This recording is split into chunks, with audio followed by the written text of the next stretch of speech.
नमस्कार. Busy update channel प्रस्तुत अंतरंग या मुलाखतीच्या कार्यक्रमांतर्गत प्रथितयश ज्येष्ठ साहित्यिक, लेखक, कवी श्री संभाजीराव अडगळे यांची आज आपण मुलाखत घेणार आहोत. वेदनेचा वेद हा काव्यसंग्रह, बिनचेहऱ्याची माणसे हा कथासंग्रह असे लेखन आजवर त्यांनी केलेले आहे. तमासकराचा तमाशा हा आगामी कथासंग्रह लवकरच प्रसिद्ध होईल आणि आपणा सर्वांना वाचायला मिळेल अशी अपेक्षा करूया आणि आजच्या मुलाखतीला सुरुवात करूया. नमस्कार. सर्वप्रथम संभाजीराव, आपल्या बालपणाबद्दल आणि ज्या गावात तुम्ही राहता त्या गावाबद्दल प्रेक्षकांना थोडंसं सांगा. माझा जन्म भोसे तालुका पंढरपूर या भोसे अशा ग्रामीण भागात झाला. पूर्वी आई जात्यावरती दळण दळायची आणि जात्यावरती दळण दळताना जी ती गीतं म्हणायची ते गीतं माझ्या कानावरती पडायची. ती गीतं कानावर पडल्यानंतर एक लयबद्धता, एक स्वरबद्धता एक निर्माण व्हायची आणि ती ऐकायला बरं वाटायचं.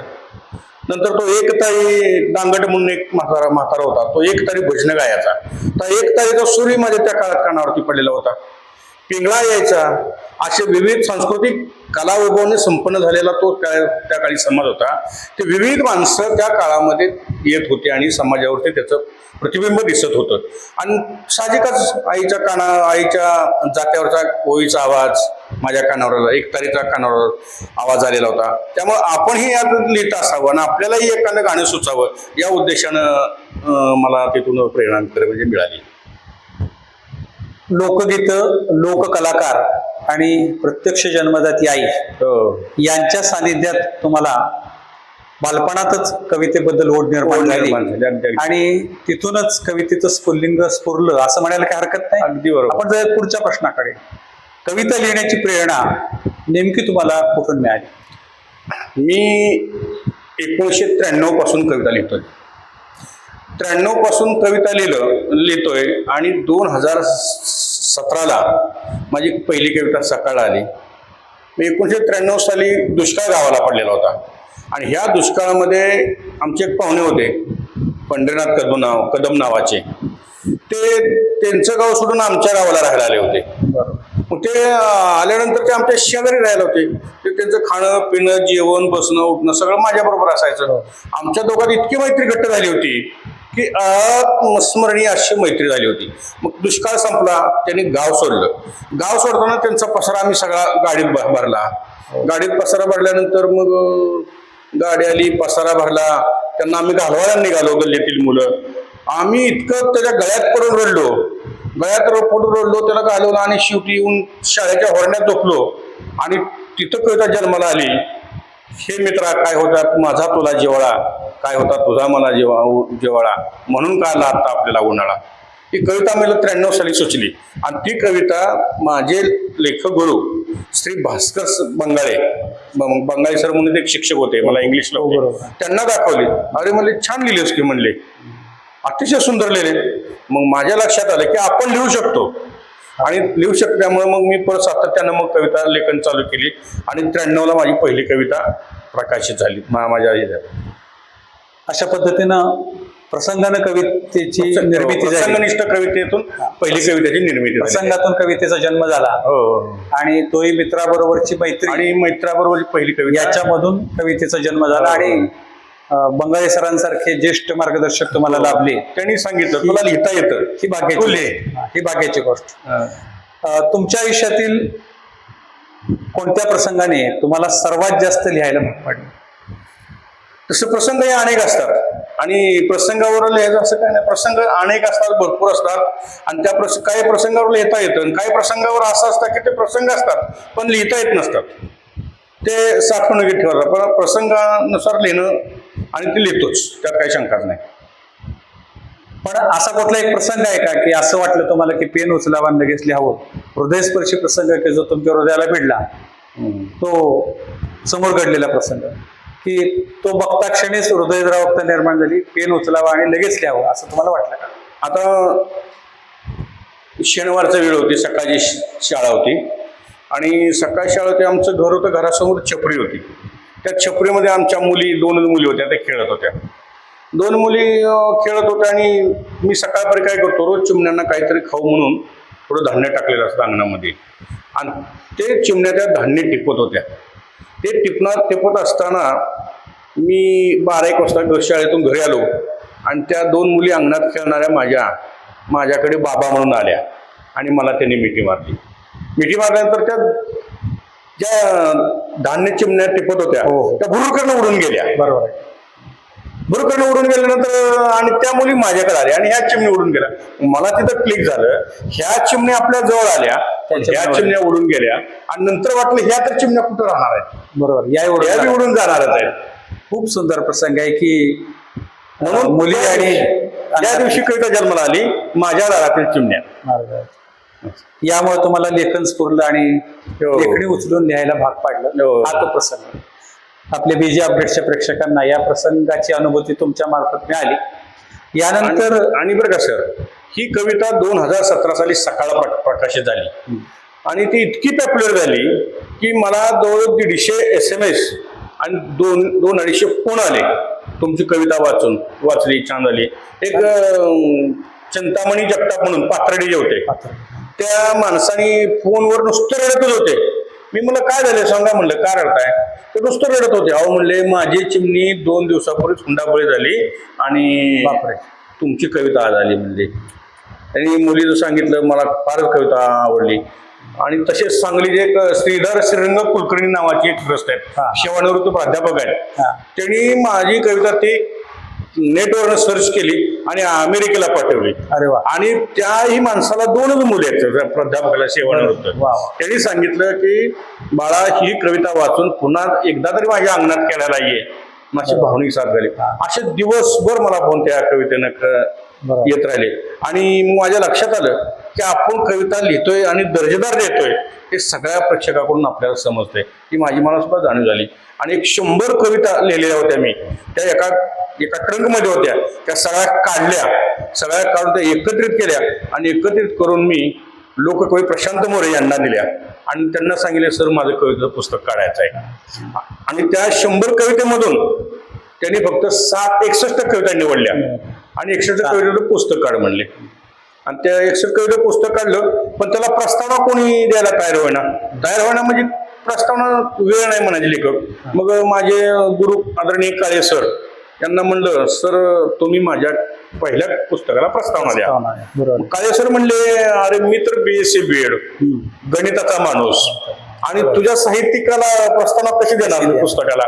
नाही सर म्हणलं, तुम्ही वाचा, लिहा आणि जे तुम्हाला समजेल ते तुम्ही लिहा. बरोबर आहे. आणि हेच लिहा तेच लिहा असं काय नाही म्हणलं, तुम्हाला मुक्त स्वातंत्र्य म्हणलं, तुम्ही काही लिहा. आणि मग काळे सरांची माझ्या पुस्तकाला प्रस्तावना लागली, सर माणूस BSc BEd गणिताचा माणूस मराठीचे आणि मराठीचे पुस्तक कवितेला त्या माणसाचे पुस्तक. आणि परत त्या सरांचा फोन आला प्रशांत मोरे सरांचा की सर मला आता वेळ मिळालाय, तुमचं पुस्तक पाठवून द्या. ठीक आहे म्हणलं. त्यांची पुस्तक एक झालं पण प्रस्तावना 2 झाल्या. त्यामुळे एका पुस्तकाला 2 प्रस्तावना असणार महाराष्ट्रातले पुस्तक मला वाटतं या पद्धतीने आठवणीत राहील, प्रस्तावनेमुळे आठवणीत राहिलेलं पुस्तक. एकाच पुस्तकाला 2 प्रस्तावना. यानंतर आपण जाणार आहोत या विषयाकडे की कवी म्हणलं की थोडक्यात असं म्हणतात की जे देखे न रवी ते देखे कवी.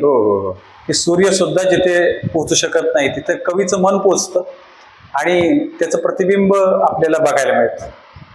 या पद्धतीनं कवी म्हटले की सगळ्या विषयांना स्पर्श हा कवीकडून होतो. तसं प्रेम, समाज, निसर्ग, वास्तवता या सगळ्या ज्या भावना आहेत की ज्या आपल्याला समाजाचं प्रतिबिंब म्हणून बघता येतात, या सगळ्याचा स्पर्श कवितेतून कवीचं होतच असतं.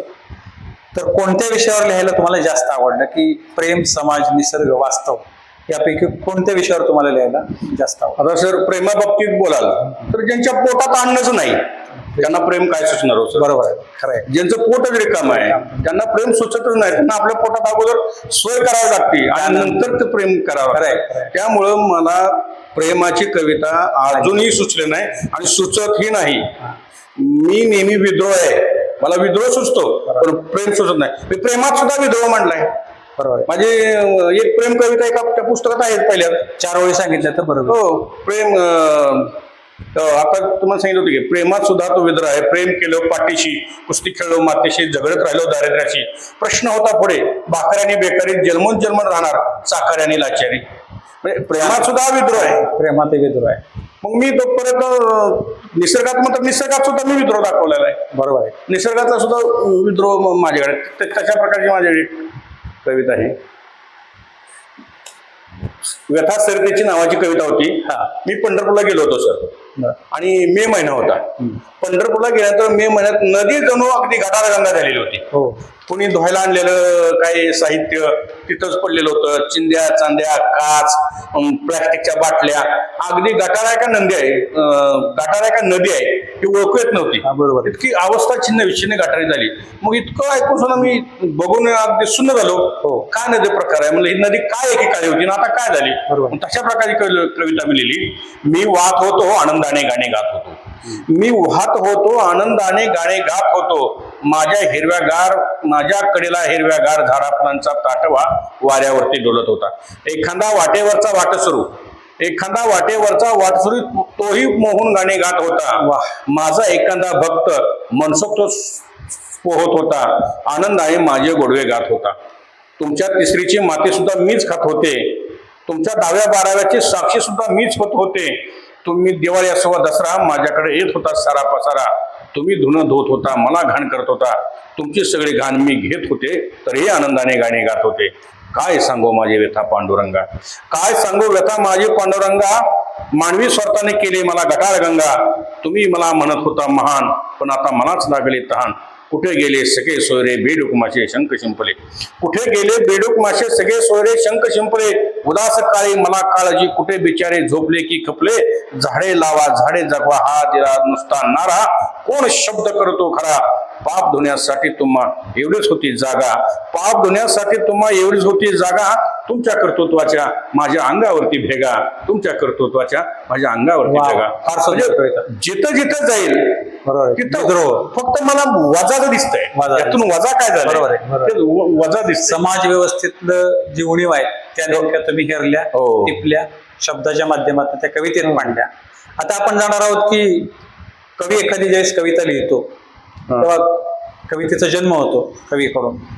त्यावेळेस भावना आणि शब्द दोन्हींचाही संबंध असतो. हो, अगदी बरोबर. मग तुम्ही कविता ज्यावेळेस लिहिता त्यावेळेस भावना आणि शब्द यांच्याबद्दल तुम्ही काय सांगता? प्रतिभावान संपन्न जर कवी असेल आणि त्याला प्रतिभा जर कशी लाभलेली असेल तर त्या माणसाकडे शब्द हे आपोआपच येतात. बरोबर आहे. एखादा प्रसंग त्याला जर मनाला लागला, हृदयाला लागला, तर त्याला शब्द विकत घ्यायची गरज पडत नाही किंवा त्याला वाचायची गरज पडत नाही. अण्णाभाऊ साठे, हो, 1.5 दिवस शाळेत जाणारा माणूस 50-60 पुस्तकं लिहू शकतो. त्याला प्रतिभा होती ना. हो. त्यामुळं प्रतिभा संपन्न असणाऱ्या माणसाला पुस्तक वाचणं, अभ्यास करणं, शब्द निर्मिती करणं याची काय गरज लागत नाही. त्याला आपोआप सुचतात आणि आपोआप शब्द येतात. हो, त्याच्याकडे त्याला वाचन, भजन पूजन करायची काय गरज लागत. अण्णाभाऊ साठेंचं तुम्ही आता स्मरण केलं. ज्येष्ठ साहित्यिक अण्णाभाऊ साठे, त्यांचे संयुक्त महाराष्ट्राच्या चळवळीत अमूल्य योगदान. हो, प्रश्न. माझी मैना गावाकडे राहिली, माझ्या जीवाची होती काही राहिली, हे माझं स्वतःचं आवडतं त्यांचं गीत आहे ते, की ज्यांनी महाराष्ट्र हलवून सोडला. अगदी अगदी अगदी. आणि मुंबईला जाण्यासाठी अण्णाभाऊ साठेंना 345 किलोमीटर पायी जावं लागलं. पायी जावं लागलं. अतिशय माकडीचा माळ वगैरे ह्या ज्या कादंबऱ्या आहेत माझ्या आवडत्या, कारण्याचा वाघ, माकडीचा माळ, अशा सगळ्या फकीरा खूप चांगल्या वाचलेल्या कादंबऱ्या आहेत, खूप चांगल्या कादंबऱ्या आहेत. तुमच्या निमित्तानं त्यांचं स्मरण झालं आज. आणि आता पुढचा प्रश्न तुमच्यासाठी की जर मग तुमच्या निवेदनातून असं समजतं की भावना तीव्र असल्या, प्रखर असल्या की ओजस्वी कवितेचा जन्म नक्कीच होतो. त्याला शब्द थांबत नाहीत, आपोआप कागदावर उतरतात. तर मग तुमचे कोणीतरी असे, आपण ज्यांना आत्ताच्या भाषेत आयडॉल म्हणतो, असं तुमचे असे आवडते कवी त्या काळी कोणीतरी असतील आणि त्यांच्या कविता अभ्यासून, त्यांच्या कविता नजरेसमोर ठेवून, त्या गुरुस्थानी मानून तुम्ही तुमची वाटचाल चालू केली असेल, तर मग असे तुमचे त्यावेळेसचे तुमच्या उभरत्या वयातले आवडते कवी कोण? नारायण सुर्वे, सुर्वे मास्तर. भाकरीचा चंद्र सुद्धा जिंदगी बर्बाद झाली. नेहमीच प्रश्न आहे भाकरीचा, कधी फटाका तर कधी फटाका बाहेर. भाकरीचा संघ. 1993 साली मी 9वीत होतो हो आणि दहकवटेकर शाळेने हो नारायण सुरवणे एका कार्यक्रमानिमित्त बोलवलं होतं हो आणि ही मला पेपर संचारमधून समजलं होतं. मी पूर्वीपासून पेपर वाचतो हो. आणि चक्कशिक वाचतो. हो मग नारायण सुर्वे येणार आहेत म्हणल्यानंतर मला पेपरमधून कळल्यानंतर त्यावेळेस 4.25 रुपये तिकीट होतं पंढरपूरला. हो 4 रुपये 25 पैसे. 25 पैसे, बरोबर आहे. जायला 4 रुपये 25, यायला 4 रुपये 25. पण घरी मागायचं कुणाला, हो, बरोबर. समाजात उपन्न मागायचं. हो हो त्यावेळी मला पैसे 4 रुपये 25 मिळले नाहीत. अरे बाप.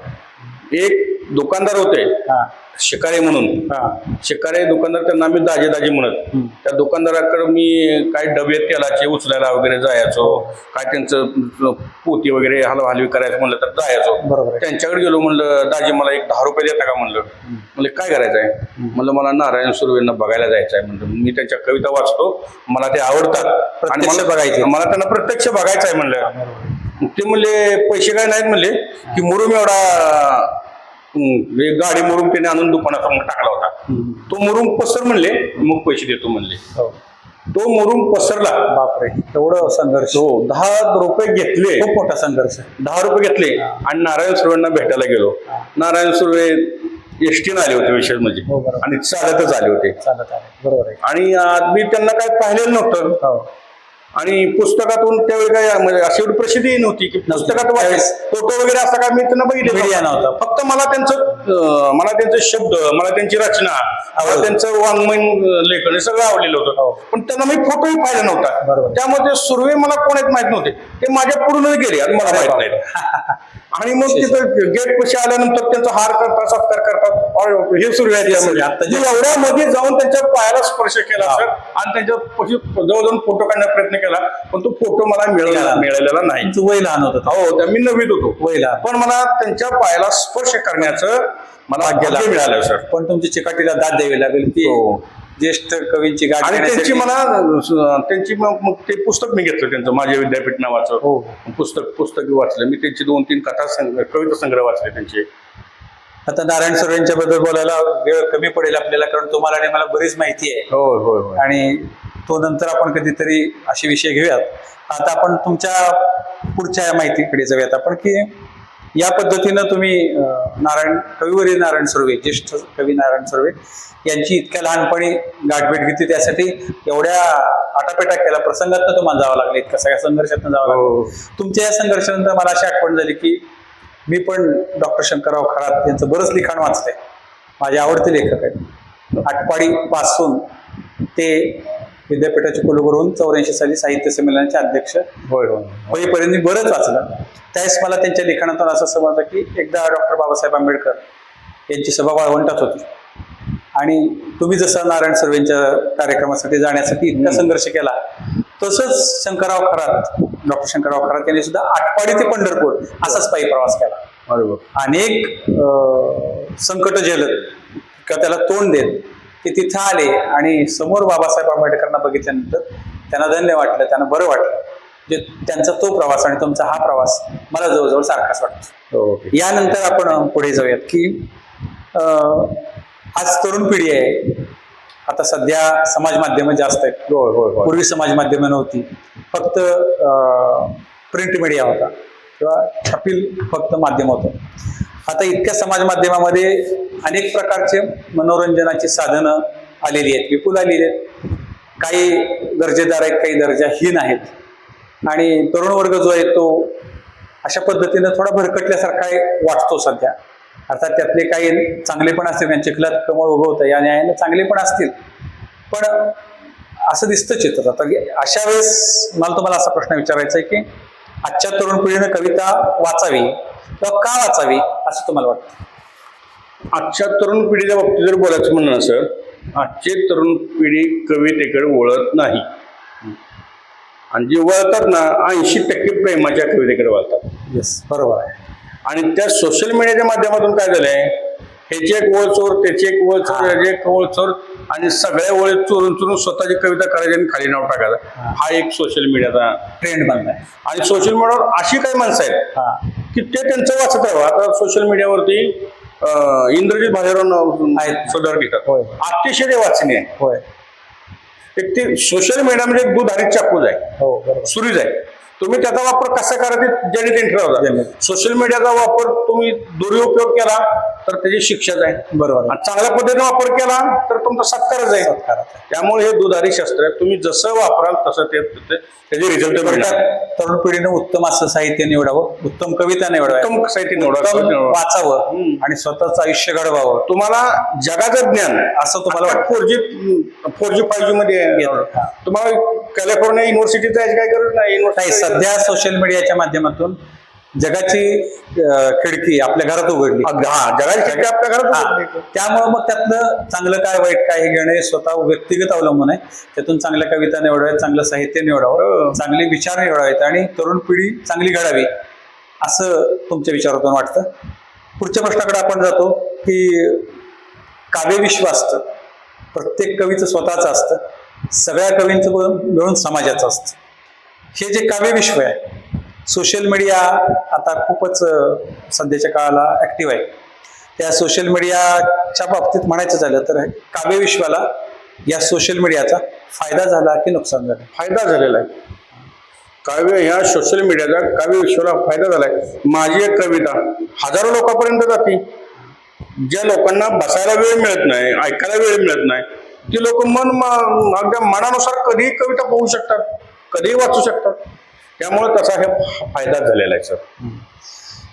सोशल मीडियामुळे काव्यविश्वाला फायदा झालाय आणि क्षणार्धात म्हणजे जसं आपण वाईटाबद्दल बोलतो तसं चांगल्याबद्दल बोललं पाहिजे. क्षणार्धात चांगली गोष्ट आहे ती सुगंधासारखी पसरते.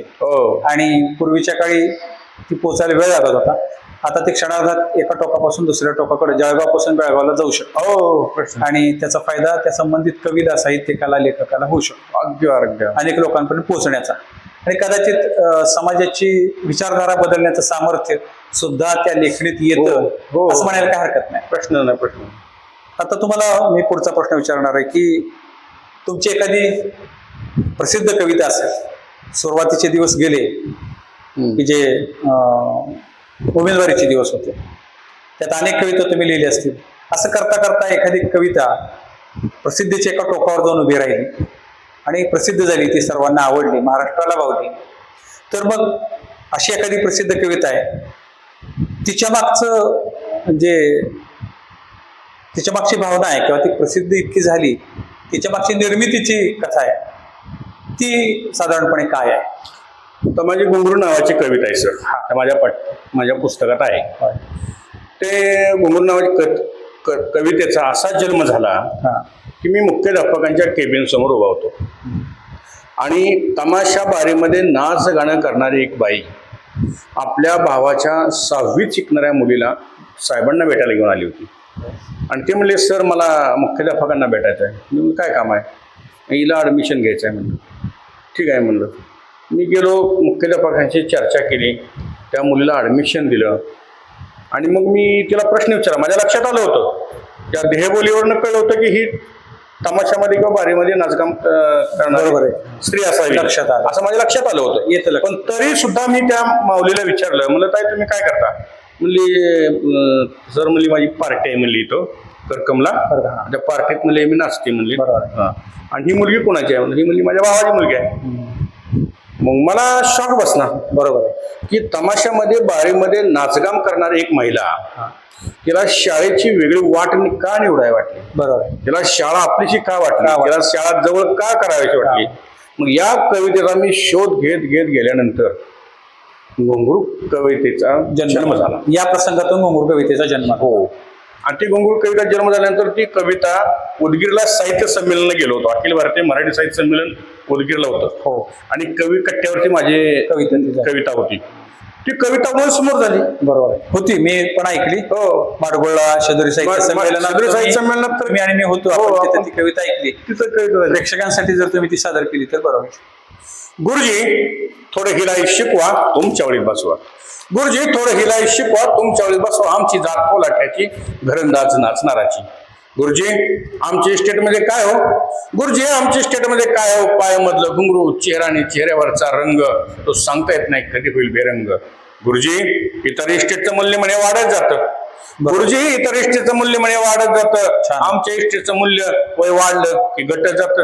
अरे बाप 40 नंतर लागतो उतार, 60 नंतर बोलूच नका. 40 नंतर लागतो उतार, 60 नंतर बोलूच नका. चुकतो गाल, चुकतो ताल, गवसत नाही सूर, गाणे बेसूर त्याबरोबर आयुष्यही. वा गुरुजी गिरायकाला बरं वाटतं बघून माझ्या पायात चाळ. गुरुजी गिरायकाला बरं वाटतं बघून माझ्या पायात चाळ, त्यांना दिसत नाही माझ्या हृदयातील चाळ. गुरुजी हे घुंगरू माझ्या आजीच, माझी आजी काय आणि माझी आय काय, अशा कित्येक पिढ्या मुक्या केल्या या घुंगरूनं, पण हे घुंगरू चालतच राहिलं आणि बोलतच राहिलं. वा गुरुजी घुंगऱ्याचा नाद निघावून मी नाच नाच नाचत राहिले. गुरुजी घुंगऱ्याचा नाद निघावा म्हणून मी नाच नाच नाचत राहिले. वेळ प्रसंगी घुंगऱ्यालाही छळत राहिले, पण 60 नंतर हेच घुंगरू मला छळतय, वेळ प्रसंगी माझं आयुष्यही जाळतय. वा म्हणून गुरुजी हे घुंगरू करायचंय कायमचं मला मुक, आणि शोधायचा जगण्याचा नवा अर्थ. म्हणून थोडं हिलाही शिकवा, तुमच्या वेळी बसवा, म्हणून थोडं हिलाही शिकवा, तुमच्या वेळी बसवा. वा वा अशा पद्धतीने खूप चांगली कविता पुन्हा एकदा मला ऐकायला मिळाली या निमित्तानं. मला ऐकली त्यानंतर आता पुन्हा एकदा ऐकायला मिळाली. अतिशय उत्तम या प्रकारात गणली गेलेली कविता आहे. मला स्वतःला खूप आवडते ही कविता. कधीतरी माझ्याकडे ते रेकॉर्डिंग आहे, मी अजून ऐकतो. आता आपण पुढच्या प्रश्नाकडे जाणार आहोत. प्रसंग आला ना सर, शब्द शोधाची गरज लागत नाही ना. हा बरोबर, शब्द आपोआपच येतात. हो आपोआप ते आपोआपच शब्द कागदावर उतरतात. आपोआपच शब्द येतात, शब्द शोधाची गरज लागत नाही. वेदना कागदावर उतरते. मात्र त्या प्रसंगाला मात्र ना अगदी भिडलं पाहिजे. हा बरोबर, त्या प्रसंगाला भिडलं ना शब्द येतात. ते असं आहे की जसं ज्ञानेश्वरीमध्ये परतत्वाचा स्पर्श असा शब्द आहे, तर त्या पद्धतीचं लेखकाचं आणि कवीचं आयुष्य असतं की कवी आणि लेखक समाजापेक्षा वेगळा थोडा असतो, आणि समाजापेक्षा वेगळं काहीतरी देतो समाजाला. ते का देतो त्याचं वर्णन ज्ञानेश्वर माऊलींनी तिथे केलंय, ते एका शब्दातच केलंय. त्या पद्धतीनं तुमची काय आणि माझी काय अनुभूती त्या पद्धतीने असते. आता आपण पुढे बघणार आहोत की कविता लिहिताना आपण आताच तुम्ही सांगितलं की वेदना किंवा हृदयद्रावक प्रसंग समोर घडतो, भावना जागृत होते आणि कविता कागदावर उतरते. त्यावेळेस अशी एखादी कविता लिहिताना, कविता लिहून झाली किंवा कविता लिहित असताना तुमच्या डोळ्यात पाणी आलं का? तुमचीच कविता तुम्हीच लिहिताय आणि ती लिहून झालं की तुमच्या डोळ्यात पाणी आलं का, पाणी तरळलंय का, असं कधी घडलंय का? नाही, शब्द तुमचे, प्रसंग तुमचा, भावना तुमची. हो हो हो. आणि आता ही माझ्या दारातील चिमण्या कविता आहे ना, हो की ज्यावेळी माझी मुलगी, हो मला 2 मुली, या बाजूला एक मुलगी, या बाजूला मुलगा, आणि कविता वाचन चालू केलं दोन्ही मुलीच्या मध्ये. हो खरं दोन्ही मुलीच्या मध्ये कविता वाचन करताना माझ्या डोळ्यातून पाणी आलं. अरे बाप, त्या मुली बी कविता म्हणत होत्या आणि मी कविता म्हणतो. मी मात्र डोळ्याच्या पाणी ओघळत कविता म्हणली. बरोबर आहे. मुलींचं नातं शेवटी वेगळं असतं. कन्या सासुरेशी जाई असं जरी म्हणलं तरी वडील आणि मुलगी आणि आई यांचं नातं, भावनिक नातं वेगळं असतं. आयुष्यभर ते नातं आपल्याला एक सुखसमृद्धी देऊन जातं. तशा पद्धतीनं आपण पुढच्या प्रश्नाकडे वळणार आहोत की तुम्ही एवढं विपुल कविता लिहिल्या, लेखनही केलं. लेखन तर खूप चांगलं आहे, मी पण वाचलं काही लेखन, कविताही मी ऐकल्या काही. तर तुमचं कुटुंब, तुमचे मित्र हे जे आपल्या जवळच्या वर्तुळात असतात, पहिल्या वर्तुळातले असतात, यांचा तुम्हाला पाठिंबा कितपत मिळाला? पाठिंबा त्यांचा असल्यामुळे लिहू शकतो ना. हा, पाठिंबा त्यांचा घरच्यांचा, मुलांचा आणि किंबहुना समाज मित्रांचा आणि समाजा सुद्धा, ते असल्याशिवाय घडूच शकत नाही. बरोबर आहे. हो, त्यामुळे पाठिंबा 100% आहे आणि आहेच. बरोबर आहे. कवी किंवा लेखक यांना कुटुंबातल्या व्यक्ती ह्या पाठिंबा देणाऱ्याच असतात, म्हणूनच कवी आणि लेखक घडतात. हे खरं आहे, कारण एकदा लिखाणाची तंद्री लागली की पाठीमागचा व्यवहार जो असतो तो ते सगळे सांभाळतात आणि सोडवतात. त्यामुळे मग आपलं लिखाण होतं. हे पण खरी गोष्ट आहे. बरोबर आहे, अगदी बरोबर. हा, त्या एखाद्या योग्याच्या समाधीसारखी ती अवस्था असते. तुम्ही लिहायला बसलाय, हा, आणि त्याने दाणाचा डबा आणा म्हणायचं नाही, मग ते लिहिणार नाही. त्यामुळं त्यांचा पाठिंबा असतोच आणि मित्रांचाही पाठिंबा मिळाला असं तुम्ही म्हणता. एखाद्या श्रोत्यानं किंवा वाचकानं अशी खास प्रतिक्रिया तुमच्या कवितेबद्दल, तुमच्या लेखनाबद्दल दिली का? कोणी कविता म्हणताय? एखाद्या श्रोत्यानं, म्हणजे तुम्ही कविता वाचन करताय आणि समोर इन्स्टंट तुम्हाला प्रतिसाद मिळाला चांगला, बरोबर, अशी अशी प्रतिक्रिया, किंवा तुम्ही लिहिलंय हा. आणि तुम्हाला अतिशय उत्तम प्रतिक्रिया वाचकाकडनं आली, असं कधी घडलंय का? मी तुम्हाला सांगितलं माझ्या दारातील चिमण्या ही कविता 2017 प्रकाशित झाली. हा. त्यातले काही प्रसंग तुम्हाला अगोदर सांगितले. त्यातला असा एक प्रसंग होता हा. की दिलीप जोशी नावाचे एक एअरपोर्टवरती सर्व्हिसला आहेत बरोबर. आणि त्यांचा मला फोन आला की तुमची माझ्या दारातील चिमण्या कविता मी माझ्या कविता बॅनर कवितेचा केला आणि माझ्या पोर्चला लावलाय. अरे बापरे. हा. आणि त्यांचा फोन नंबर मला दिला त्यांनी. बरोबर. हा. आणि त्यांनी सांगितले की तुमचा मोबाईल कुठला आहे म्हणले. हा. व्हॉट्सअप तुम्हाला आहे का? हा. त्या व्हॉट्सअप वगैरे हा काय प्रकार हा, नव्हता. बरोबर. मी म्हणलं माझ्याकडे मोबाईल साधा आहे सर, म्हणलं मला व्हॉट्सअप नाही नाही. म्हणलं. हा. आणि तुम्हाला बॅनरचा फोटो टाकला असता म्हणलं मी माझ्या दारात लावलेला. त्यांनी आणि मला त्यांनी फोन नंबर दिला. ते राहतात विक्रोळीला राहतात मुंबईला. हा. आणि या म्हणले सर आला तर तुम्ही मला भेटा म्हणले. हा. कवितेचा बॅनर लावला त्यांनी मला फोनवर अरे सांगितलं. वा, अतिशय संस्मरणीय प्रसंग आहे की हो. प्रश्नाला उत्तर कसं द्यावं हे अतिशय चांगल्या पद्धतीने तुम्ही दिलं. त्यानंतर आहे की कवी म्हणलं की स्टेज हे आलंच, व्यासपीठ आलंच. व्यासपीठाशिवाय कवी नाही, कवीशिवाय व्यासपीठ नाही असं म्हणलं जातं. आणि मग व्यासपीठावर कविता सादर करताना सुरुवातीचे दिवस काय आणि आता नंतर प्रसिद्धीच्या झोतात आल्यानंतरचे दिवस, असे दोन्ही दिवसांचा जर मागोवा घेतला आपण, तर सुरुवातीच्या दिवसात असं कधी झालं का की कविता स्टेजवर सादर करायची म्हणताना मनात भीती वाटली की आता तिथे गेल्यानंतर कसं होईल आपण? नाही, हा जो प्रकार आहे ना, तिथे गेल्यानंतर कसं होईल काय होईल. मी बऱ्याच वेळा शाळेमध्ये असो भाषण स्पर्धा असायच्या. बरोबर. आणि भाषण स्पर्धेमध्ये मी नाव द्यायचो. हा. आणि ज्या दिवशी स्पर्धा असायच्या त्या दिवशी मी शाळेत जात नसायचो. अरे बापरे. का? स्टेजची भीती वाटायची. स्टेजची भीती वाटायची. हा, बरोबर आहे. हा. आणि मग नंतर लक्षात आलं की आपल्याला सुद्धा बोलावं लागतंय, बोलणं गरजेचं आहे, आपण बोललं पाहिजे. त्यावेळी पूर्वी गावामध्ये भाषण स्पर्धा होत्या. होय. राज्यस्तरीय भाषण स्पर्धा होत्या. बरोबर आहे. पूर्वी गावात होत्या आमच्या. मग त्या भाषण स्पर्धेतून माझ्या लक्षात आलं की आपल्याला स्टेज डेअरिंग आलं पाहिजे. बरोबर आहे. मग त्या भाषण स्पर्धेचा माझ्या मनावर इतका परिणाम झाला की त्या दिवसापासून आपण स्टेजवर यायचंच म्हणलं. भले स्टेजवर खुर्च्या उचलायचं असू द्या, पण स्टेजवर यायचं. स्टेजवर यायचं. बरोबर आहे. त्या दिवसापासून मी स्टेजवर आलो. हा. सुरुवातीला वाटतं भेटी लट पाय कापायचे बरोबर काय, आहे. पण आता तो प्रसंग निघून गेलेला आहे, वेळ निघून गेले. आता आम्ही नेहमी स्टेजवर असतो. अखिल भारतीय सारख्या साहित्य संमेलनाच्या स्टेजवर वावरलो. नाही, बरोबर आहे. पुढं म्हणजे सुरुवातीचा प्रसंग महत्वाचा आहे की हो. तुम्ही असं ठरवलं की आपण स्टेजवर आलं पाहिजे आणि तुम्ही स्टेजवर झालं. आला ते मोठं झालं. स्टेज हो. जे स्टेजला मोठं केलं, स्टेजनं तुम्हालाही मोठं. हो, हो. असं म्हटलं तर अगदी काही बरोबर. वावगं होणार नाही. बरोबर आहे. आता तुम्ही महाराष्ट्रातले सुप्रसिद्ध कवी झालात. होय होय होय. आणि हेच म्हणजे किशोर वयात याच गोष्टी महत्वाच्या असतात की आत्मविश्वास समोरच्यानं देणं आणि दिलेला आत्मविश्वास त्यांनी घेणं आणि उभा राहणं. कारण मी सुद्धा 10वीला असताना किंवा 9वी असताना आमचे मराठीचे सर होते, पण त्यांनी मला स्पष्ट सांगून टाकलं की सूत्रसंचलन सगळं तूच करायचंस, दुसरं कोणी करणारच नाही. म्हणजे पर्याय संपला म्हणजे उभं राहावं लागलं. की इतक्या लहान वयातच उभं राहावं लागल्यामुळे पुन्हा स्टेजची भीती काही राहिलीच नाही. किंवा लिहून काही नेऊन बोलावं लागतं हे सुद्धा काही राहिलं नाही. आपोआपच ते व्यासपीठावरचं धाडस अंगी आलं. 12वीला असताना खराडे नावाचे एक शिक्षक होते मला मराठी विषयाला. आणि त्याने 12वीमध्ये एक हे होतं, नाट्य होतं. एक नाटक होतं 12वी असताना. बरोबर. पाठ्यपुस्तकात एक नाटक होतं. ते नाटक नटसम्राट म्हणून ते नाटक होतं. आणि त्या नाटकातला एक पार्ट पाठ्यपुस्तकात होता. कशासाठी जगतो होता मी, त्या नाटकाचा विषय होता. आणि ते नाटक माझ्याकडून सरांनी पाठच करून घेतलं होतं. बरोबर. एक पात्री नाटक, बेलवलकर तूच, आप्पासाहेब तूच व्हायचं, ते सगळ्या गडी परत ते आप्पासाहेब बेलवलकरांचे संवाद छान आहे. ते सगळे पाठ माझ्याकडून करून घेतले. आणि मला सांगितलं धडा शिकवल्या झाल्यानंतर तू एक पात्री नाटक पुढे सादर करायचं. सगळी पात्र मीच करायचं. ते नाटकही मी त्यावेळी केलं होतं. हो, त्या आप्पासाहेबांचा आवाज, बाळासाहेबांचा, तात्यासाहेब शिरवाडकरांची लेखणी आणि ते उत्कृष्ट नाटक, त्यात तुमच्यासारखा माणूस सोनं झाला असणार. त्यानंतर आपण पुढे जाणार आहोत की आजच्या काळात अनेक कवी आहेत.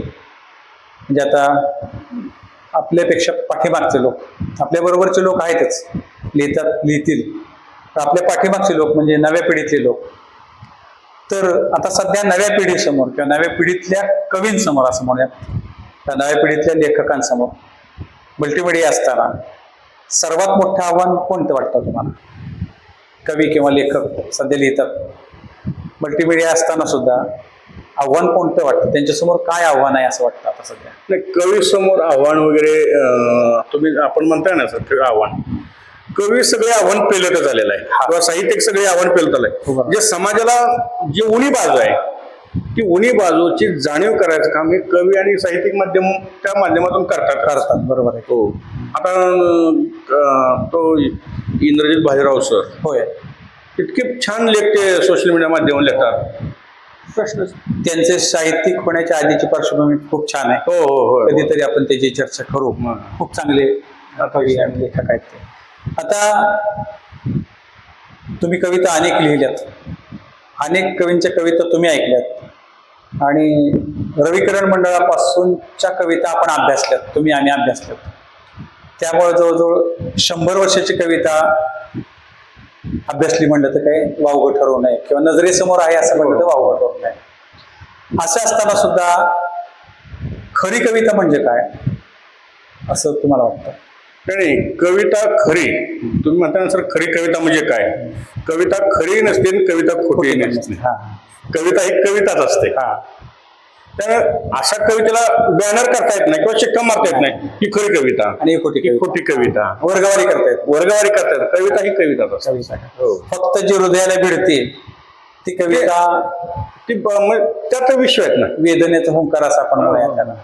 बाकीच्या ज्या कविता आहेत त्या काही कविता अशा असतात पुढच्या चालीच्या, त्या ध्यानात राहतात. पण काही कविता अशा असतात की त्या कागदात घर करून राहतात, संस्मरणीय कागदात घर करून राहतात. मग नवीन कवींनी जर कविता लिहायचं म्हणलं तर तुम्ही या नवकवींना काय सल्ला देतात? आता आम्हाला 12वीला अभ्यासक्रम पाठ्यपुस्तकाला कविता होते बघा. बागेतून वा बाजारातून कुठून तरी त्याने गुलाब पुष्प आणून द्यावे तिला नेमाने, कशा सांगू प्रेमताचे तिजवरी होते तुम्ही दुखला बी गयातले काय असावे ते. आत्रेसरांचीच कविता होती. हो. ती कविता म्हणजे रविकिरण मंडळाचीच कविता. होय. ती कविता म्हणजे अजून माझी पाठ आहे का तर ते शब्द चांगले आहेत, हृदयाला भिडलेले आहेत सगळीच. तेव्हा अशी कविता ही राहतेच. नाही, बरोबर. किंवा विवाह शिरवाडकरांची कविता होती, प्रेम म्हणजे काय असतं, प्रेमावरती कविता. बालकवींच्या कविता आहेत. मर्डेकरांची कविता, बासी मर्डेकरांची कविता आहे. सगळ्या लक्षात राहणारे कवी आहेत सगळे. त्यानंतर आता आपण पुढच्या प्रश्नाकडे जाताना तुम्हाला मी असं विचारणार आहे की सध्या आता नवीन कोणत्या विषयावर काम चालू आहे?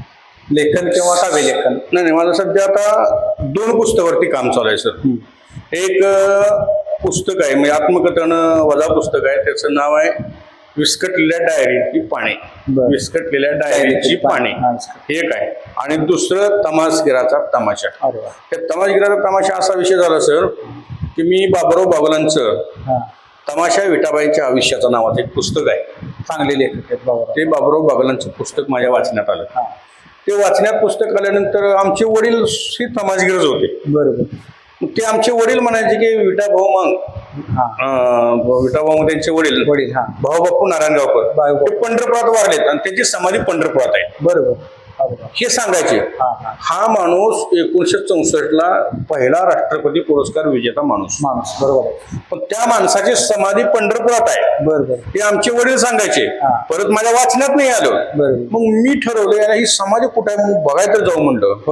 मग मी समाधी बघायला गेलो. तिथलं नगरसेवक माझे एक मित्र आहेत वाघमारे म्हणून, कृष्णात वाघमारे नगरसेवक आहेत. त्यांना मी फोन केला, म्हणलं मी असा येतोय, म्हणलं आहे का तू आता? या म्हणले. मग मी गेलो, त्यांची समाधी बघितली. एका रस्त्याच्या कडेला 80% 60% 80% बुजत समाधी आली. रस्ता उंच होतोय, समाधी बुजत आली. उद्या काळाच्या ओघात ही समाधी पूर्ण बुजणार आहे आणि त्यावर विषय संपून जाणार आहे. मग तिथल्या नगरसेवकाला, स्थानिक नगरसेवकाला म्हणलं तुम्ही हे जीर्णोद्धार यांचा करा म्हणलं. बरोबर. तिथे एक पाटील आहे, प्रथम राष्ट्रपती पुरस्कार विजेते यांची समाधी आहे. लोकांच्या लक्षात येईल. बरोबर आहे. आणि मग माझ्या लक्षात गेलं की राष्ट्रपती पुरस्कार घेणारा माणूस त्या माणसाची अशी अवस्था आहे. अशा अवस्थेत किती माणसं आहेत? बरोबर आहे. मग मी तमाशाची एकूण 16 ते 17 पुस्तकं लेखकांची चर्चा केली, त्यांची पुस्तकं मागवून घेतली. मग ते पुस्तक वाचल्यानंतर मग माझ्या लक्षात आलं मुंबई विद्यापीठाच्या मराठी विभागात श्यामलताई गरड यांचं पुस्तक आहे, कारण तिच्या पाठीमागे पाठीमागे पुस्तक एक आहे ते पुस्तक वाचलं. परत सुपेचे एक लेखक आहेत, त्यांचं नाव काय, त्यांचं पुस्तक वाचलं. परत प्रभाकर ओळ म्हणून पुण्याचे आहेत, त्यांनी वाईकावरती पुस्तक लिहिलंय, त्यांचे पुस्तक वाचलं. परत सांगलीचे काळूबाळूचे वर पुस्तक कुलकर्णी म्हणून कोणतं ते त्यांचं प्रकाशक बी ते पुस्तक बी त्यांनी दिलं, ते पुस्तक वाचलं. मग माझ्या लक्षात आलं की तमासगिराचा जो हा कालावधी आहे, त्यांचं जोपर्यंत शरीर चांगलं आहे, त्यांची भाषा, त्यांची ठेवण भाषा, त्यांचा जोपर्यंत चांगला आहे तोपर्यंत चांगला आहे. पण एकदा त्याची साठी वळल्यानंतर त्यांची काय अवस्था आहे, वय झाल्यानंतर त्यांची काय अवस्था आहे.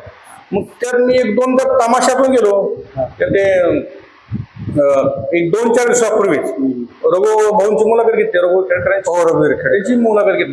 परत मालती नामदार विठाबाईंची कन्या त्यांची मुलाखत घेतली. मग त्यांच्या मुलाखत घेतल्यानंतर मी मस्त मुलाखत घेतो, तर तिथं वृद्ध जाणारे जे कलाकार आहेत त्यांची अवस्था काय आहे.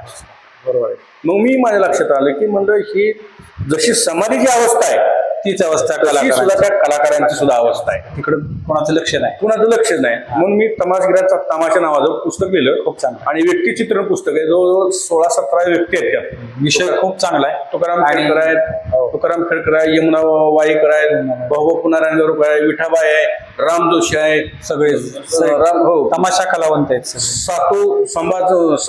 सातू हिरा काळूबाबांच्या वडिलांचे वडील आजोबा त्यांनी तर शाहू महाराजांची इतकी भूमिका उभी करत, अरे बापरे, की शाहू महाराजांची त्यांनी भूमिका केल्यानंतर लोक त्यांच्या पाया पडत हे खरे शाहू महाराज एवढी भूमिका ते वरतवत. आणि शाहू महाराज त्यांना मानाचं सोन्याचं कड हातात काढून त्यांच्या गळ्यात हातात घातलं. एवढी कलाकार मोठा माणूस होता, कलाकार म्हणून ज्येष्ठ. पण तो कलाकार सुद्धा शेवटी मात्र फार अपेक्षित गेला. कलावंताचे असंच होतं की कला म्हणजे जोपर्यंत तारुण्य आहे तोपर्यंत कलेचा भर असतो, पण तारुण्य संपलं की मग तिथून खरी आधाराची गरज असते. मी सर्च करायला ठरवलं आणि सर्च करून पुस्तक चालू आता येईल काही दिवसात. शासन दरबारी जर तुम्ही या सगळ्या कलावंतासाठी पाठपुरावा करत असतात किंवा करणार शासन दरबारी काही सुद्धा या कलाकारांचं होत नाही, तर नक्कीच आम्ही पण तुमच्या बरोबर आहेत. आम्हाला तुम्ही बोलवलं तर आम्ही पण तुमच्या बरोबर येऊ. ओके चालेल. कारण तुमचा खूप गाढा अभ्यास या विषयाचा आमचा आहे, पण तुमच्या इतका नाही असं म्हणावं लागेल. पण वाचन आहे आमचं कर्तव्य. चला, तुम्हाला म्हणजे तुमच्या आयुष्यातली अशी एखादी घटना की जी अविस्मरणीय आहे, अशी एखादी घटना कवितेमुळं किंवा लेखनामुळं अशी एखादी घटना आहे का की तुमच्या ती खूप लक्षात राहिली, अविस्मरणीय घटना आहे का अशी? कविता प्रसिद्ध झाली आणि अमुक एकाने ज्येष्ठ लोकांनी प्रतिक्रिया दिली तुम्हाला चांगली अशी आहे? प्रतिक्रिया तर येतातच, त्यात काही अडचण नाही. कविता एकाने प्रकाशित झाली, व्हायरल झाली सोशल मीडियाच्या माध्यमातून किंवा पेपर आहे तर काही माध्यमातून, तर प्रतिक्रिया लोकांच्या येतात. पण अविस्मरणीय जर म्हणाल तर ज्यावेळी मी सर्व्हिसला लागल्यानंतर माझा पहिला पगार 3200 रुपये सुरुवातीला. मी कामाला ज्यावेळी गेलो ना, ते रंगाबापू नावाचे गवंडे होते, कोरके रंगाबापू, त्यांच्या हाताखाली 7वी पासून 12वी पर्यंत त्यांच्या हाताखाली कामाला. मोठा संघर्ष. आणि मी कामावर गेलतो, शनिवारचा दिवस होता, कामावर गेलतो. शनिवारी मला नेमणूक पत्र आलं. बरोबर. मला माहित नव्हतं. घरच्याने आलेलं सांगितलं तुझं काय बघ म्हणले. मी पहिले तर मला नेमणूकचं पत्र होतं, ऑर्डर शिक्षण संस्था. आणि मग मी सगळ्या सांगितलं मला नोकरी लागली, असं झालं तर जरा सांगितलं. आणि शनिवारी मी 30 रुपये मला रोज होता दिवसाला. बरोबर. ते 6 दिवस काय 2-3 दिवस भरलेले आठवड्यातले, त्याचे पैसे घेतले. त्या पैशाने मी खाजराला गेलो आणि 2 वर्षाच्या कालावधीनंतर मला पहिला पगार 3200 रुपये मिळाला. आणि तो 3200 रुपये पगार मी माझ्या आईच्या ओटीत टाकला. अरे वा, तो सगळ्यात स्मरणीय किस्सा. खूप चांगला. ज्यांनी आपल्याला घडवलं आणि आपल्याला जे पूज्यस्थानी आहेत असे आपले आई वडील, त्यांच्या हातात तुम्ही पहिली कमाई टाकली, ह्याच्यापेक्षा दुसरा आनंद प्रश्नच नाही. त्यानंतर म्हणजे आमच्या माहितीप्रमाणे तुम्हाला एकदा राज्याचे उपमुख्यमंत्री आदरणीय विजयदादा यांच्या धर्मपत्नी यांचा फोन आला होता, त्याचा किस्सा काय आहे? ते माझे सकाळ अग्रवणला कविता आलेली होती. सकाळ अग्रवणला कविता मुलीच्या संदर्भातून कविता होती ती. माय आणि बाप आणि लेखीचं भाविश्वर रेखाटणारी ही कविता होती. आणि ही कविता सकाळ अग्रवणला आली. सकाळ अग्रवणची कविता वहिनींनी वाचली बरोबर. आणि वहिनींनी वाचल्यानंतर त्यांचा खाली फोन नंबर वगैरे सगळा होता. बरोबर. त्यांचा फोन आला मला की पीएने फोन केला की शिवरत्न मधून बोलतोय म्हणले. आता मला काय ट्रेस लागा नाही, शिवरत्न मधून बोलतोय बरोबर. कुठून शिवरत्न काय म्हणलं कुठलं शिवरत्न म्हणले अकलूज म्हणले. अकलूज आणि शिवरत्न म्हणले की मग कनेक्शन जुळलं. म्हणलं ठीक आहे म्हणलं बोला म्हणले. वहिनी तुमच्याशी बोलणार आहेत म्हणजे वहिनी साहेब. मी बोलणार, त्यांनी फोन जोडून दिला आणि त्यांनी माझ्या कवी इतकी स्तुती केली, अप्रतिम स्तुती केली. म्हणले मी मग तुमची सर कविता म्हणले माझ्या मुलीला पाठवली, आता रणजितच्या मिसेसला वाचायला कविता दिली म्हणले. मला फारच कविता सर तुमची आवडली म्हणले. आणि त्या इतक्या साहित्यिक आहेत बरोबर की मला सुद्धा माहित नव्हतं, पण त्या फोनच्या माध्यमातून कळलं की त्यांना बरोबर इतकं साहित्य ज्ञान आहे, त्यांना जाण आहे आणि ज्ञान आहे. बरोबर. त्यांनी स्वतः 62च्या युद्धातला प्रसंग सांगितला. आम्ही विद्यार्थी वर्गणी गोळा करून 62च्या युद्धाला दिली म्हणले, निधी दिला. बरोबर. आम्ही आम्ही स्वेटर विणले म्हणले आणि सैनिकांना पाठवले. ते छान बोलल्या. बरोबर. राजकीय क्षेत्रात साहित्याची आवड असणाऱ्या बऱ्याच व्यक्ती आहेत. हो, त्यापैकी संपर्क आल्यानंतर आपल्याला कळतं की त्या व्यक्ती किती उच्च दर्जाचे हे नक्की कळतं. आणि बऱ्याच व्यक्ती राजकीय क्षेत्रात त्या खूप चांगल्या आहेत, पण ते आपल्याशी कनेक्ट नसल्यामुळे आपल्याला ते कळत नाही. आपला संपर्क येत नाही, त्यामुळे आपल्याला ते समजत नाही की त्यांना आवड कितपत आहे. पण राजकीय क्षेत्रात ते खूप चांगली माणसं आहेत असं म्हणायला हरकत नाही. प्रश्न नाही. यानंतर तुम्हाला प्रश्न पुढचा असा आहे की आपण कवी आहेत, सध्या तुम्ही कवी आहात, साहित्यिक आहात. पण हे आपण कवी आहोत, साहित्यिक आहोत, एक कविता लिहिली, दुसरी लिहिली, तिसरी लिहिली, ठीक आहे. पण आपण हे आहोत असं नक्की म्हणजे किंवा ह्या क्षेत्रात आपण भरीव काहीतरी देऊ शकतो, लेखन आणि काव्य, असं तुम्हाला कधी जाणवलं? नाही, सांगितलं की 2017ला जी सकाळला जी कविता आली ना, त्या सकाळ आलेली कविता खरं म्हणजे मनाला माझ्या सांगूनच गेली की तुम्ही ते ब्रँडेड आहे आणि होऊ शकतं, आणि तुम्ही होऊ शकता, भरीव कार्य आपल्यात होऊ शकतं. तेच मला खरं म्हणजे टर्निंग पॉईंट कळली. मग माझ्या सगळ्या 100 कविता लिहिलेल्या सगळ्या गोळा केल्या आणि मुंबईला आपले मित्र प्रशांत मोरे यांच्याकडे पाठवले. बरोबर. हेच मग आता या क्षेत्रामध्ये वावरत असताना, साहित्य क्षेत्रामध्ये वावरत असताना बरेच साहित्यिक आणि साहित्यिकांशी बोलण्याचा, गप्पा मारण्याचा योग येतो. तर आपण सर्वात प्रथम कोणत्या साहित्यिकाला भेटलात किंवा कुठल्या साहित्यिकाबरोबर मनमोकळ्या गप्पा मारायचा योग आला? आता मी सर्वात प्रथम तुम्हाला सांगितले की नारायण सुर्वे यांच्या पायाला स्पर्श करण्याचा मला 1993ला योग आला. हो, बरोबर आहे. पण ज्यावेळी मी अखिल भारतीय मराठी साहित्य संमेलनामध्ये कार्यक्रमाला जातो, बरेच साहित्यिक भेटतात. आता म्हणाल तर इंद्रजित भालेराव सर, सुरुवातीच्या आयुष्याच्या सुरुवातीला म्हणजे आपण ज्यावेळेस नवकवी आहेत म्हणा, की पहिला भेटलेला साहित्यिक आणि त्यांच्याशी मारलेल्या मनमोकळ्या गप्पा, असं कोण होतं? तसं मला पहिल्यांदा मी भेटले म्हणजे अण्णा डॉक्टर दत्ता भोसले अण्णा भेटले. अण्णाच्या कवितेवरती फार त्यांचं हे आहे, ज्येष्ठ साहित्य. अण्णांशी मारलेल्या गप्पांना मला खरं प्रेरणादायी झालं आपल्या या भागातील ज्येष्ठ साहित्य. हो. आणि त्यांनी बराच काळ साहित्यातल्या सगळ्या गोष्टी बघितलेल्या आहेत. अण्णा भेटल्यानंतर आणि अण्णांशी भेटल्यानंतर बोलल्यानंतर आपल्याला स्वतः एक ऊर्जा निर्माण होते. बरोबर आहे. की आपल्या जे काही गट्स आहेत, आपल्यात काय ते आपल्याला माहित नाहीत, पण ते ओळखतात आणि त्या विषयावर ते चर्चा करतात आणि आपोआप एखादं फुलावं हो तसं असं आपण होऊन जातो. खरी गोष्ट आहे. शेवटी आता बीजे अपडेट आपलं जे YouTube चॅनल आहे त्याचे बरेच प्रेक्षक आहेत. त्या प्रेक्षकांसाठी इन्स्पिरेशन म्हणून, प्रेरणा म्हणून तुम्ही काय सांगाल, किंवा एखादी प्रेरणा म्हणून एखादी छोटी कविता सादर करतात? दोन्ही चालेल, शब्दातून सांगितलं तरी चालेल कारण तुम्ही लेखक आहातच, कवितेतून सांगितलं तरी चालेल, तुम्ही ज्येष्ठ कवी आहेत महाराष्ट्राचे. कवितेतून नाही, पण एकच सांगेन या चॅनलची माझं, वाचा, लिहा आणि पुढे जा. ठीक आहे. वाचा, लिहा आणि पुढे जा. खूप चांगला. अगोदर वाचा, थोडक्यात पण अतिशय महत्वाचा संदेश दिला. लिहा आणि मग पुढे जा.